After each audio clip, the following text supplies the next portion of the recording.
Today we have Queen's The Miracle Album, Collector's Edition. Is it worth taking it if you already have a first press? Was it all worth it? Let's figure it out. I must say right away, I have something to say about the contents of this release.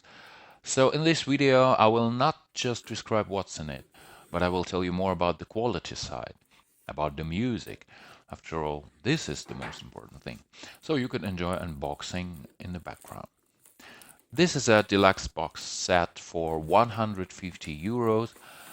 You could also purchase an exclusive press pack on the official website, including the press release, black and white prints, 16-page booklet, and an alternative slant on a teaser tape, this time as a special 3 inches mini CD.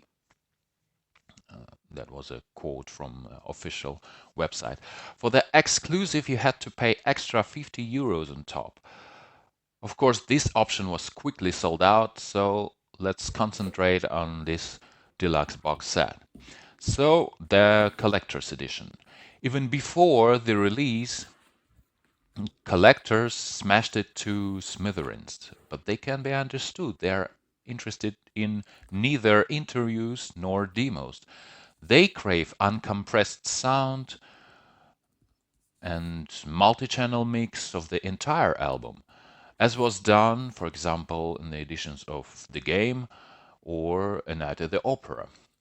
Also, back in 2004, the Ultimate Miracle compilation was released on 2 discs containing a very good set of demos, B-sides, alternative and extended versions from the Miracle sessions, which also did not play in favor of this particular release. Moreover, not everyone supported the choice of the album itself, because first of all, many would like to have an extended version, for example, of the Works album.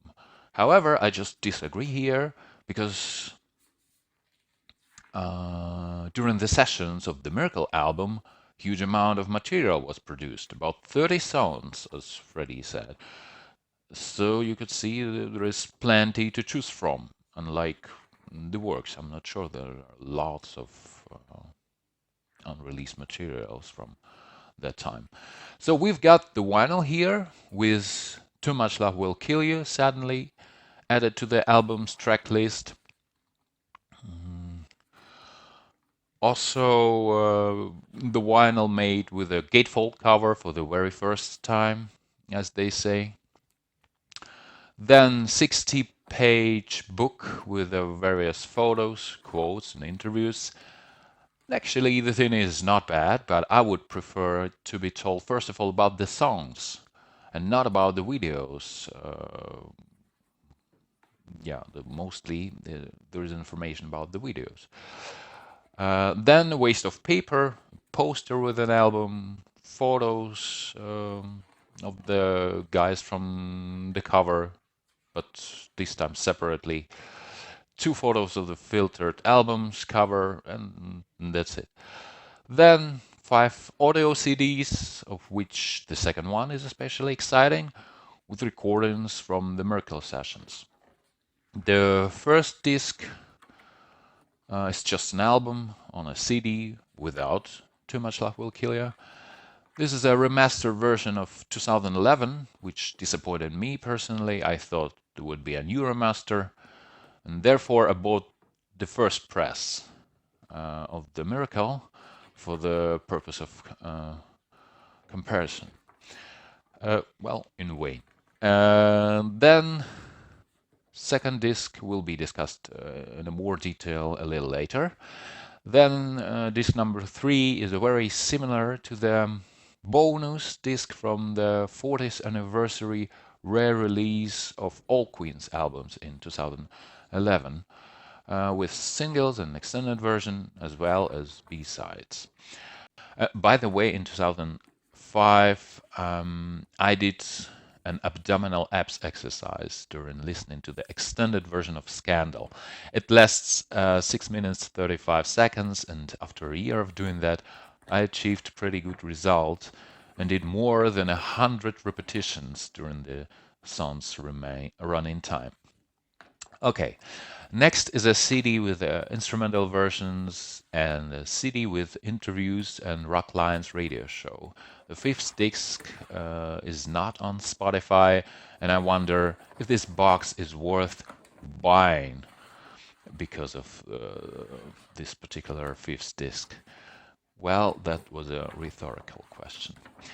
So, what else?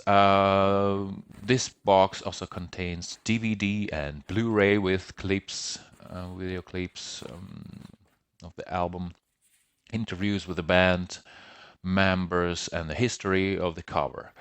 In this particular video, you could see outdated software, pre-Photoshop, that was used before even Photoshop's invention. Yeah, that could be curious for you. So on the one hand, the flicks have multi-channel mix, so that would satisfy people who crave for multi-channel mix. On the other hand, all of the video has already been released on the DVD compilation Greatest Video Hits Part 2. Let's take a closer look at the second disc, The Miracle Sessions. Although many of the demos have been known for a long time, they were mostly poor quality. I really like the original takes of the songs. It's clear that the band developed various ideas, constantly changing the lyrics. Especially I liked Breakthrough and The Miracle. And, for example, My Baby Loves Me, in my opinion, even better than the album version. When Love Breaks Up is actually A New Life is Born, a demo, Freddie's separate song, which eventually migrated to the beginning of the Breakthrough track. Double impression was made by the track Dog with a Bone. Its full version from the Queen Fan Club convention was available in a good quality before the release, and that version included conversation and improvisation between the band members. And this part was cut out in the version of this edition, unfortunately. I was pleased to hear Our Guests Were Falling Out in a good quality and completely. I didn't know about the demos of Water and You Know You Belong to Me performed by Brian May, but there is a feeling that this was from his solo sessions, so there was no feeling of a miracle. Before buying that release, I had expectation about these two tracks, Separately, we can talk about the main event associated with this release. We can say the main song, Face It Alone. This song wasn't chosen by chance. This is the second most sought after Queen track, second only to Assassin. The full version is apparently over 10 minutes long, and only edited versions were available before the release of Collector's Edition. The track has been played at multiple Queen conventions, in which Greg Brooks mentioned that the track was recorded in the same week as Khashoggi's Ship and Rain Must Fall, placing it somewhere in 1988 during the Miracle Sessions, although it was also worked on for the Innuendo album. I heard about it 20 years ago, and then it was a legendary record that could not be found on the internet, just like it is now on YouTube or Facebook. I remember that on one of the forums, it was Queen Zone or something, one of the hardcore fans, he had this track. And he promised not to give this track away to anyone. So one girl asked to call him so he would play the track to her over the phone. So that was the story. Later, a recording of this track appeared, made during the convention, constantly interrupted by the disgusting Property of Queen Productions. Property of Queen, well, that was super annoying. Moreover, later fakes with demo began to circulate on the network, and then finally in 2022, Maiden Taylor suddenly remembered this track about this track, and the sound engineer worked on it, and it finally came out. It sounds, of course, much better than the demo versions, but in general, this song, Face It Alone, made the same impression on me as Take Me in Your Heart Again. After all, this is an unfinished product, both in terms of vocals and in terms of arrangements and music, just like original takes from the second CD. That song, as a part of box set, quite perfect, but I think it does not quite fit for a new proper Queen single. So what I missed in this edition. First of all, an extended version of Stealing, where Freddie talks funny to himself. Then the original demo of Too Much Love Will Kill You, not just a Made in Heaven version. Perhaps there's a still track known only by rumors. It's called Brother of Mine. And also, instead of supposedly unique vinyl edition, with a gatefold cover and an additional track, it would be better to release songs from the third disc on vinyl, such as Stealin', Hang On In There, Chinese Torture, and so on. About the video, well, I've already seen it, so at least they could make an upgrade of the music videos to 4K resolution, but that would be, yeah, a miracle. So, as a conclusion, as a fan of Queen, I cannot say that the purchase was disappointing.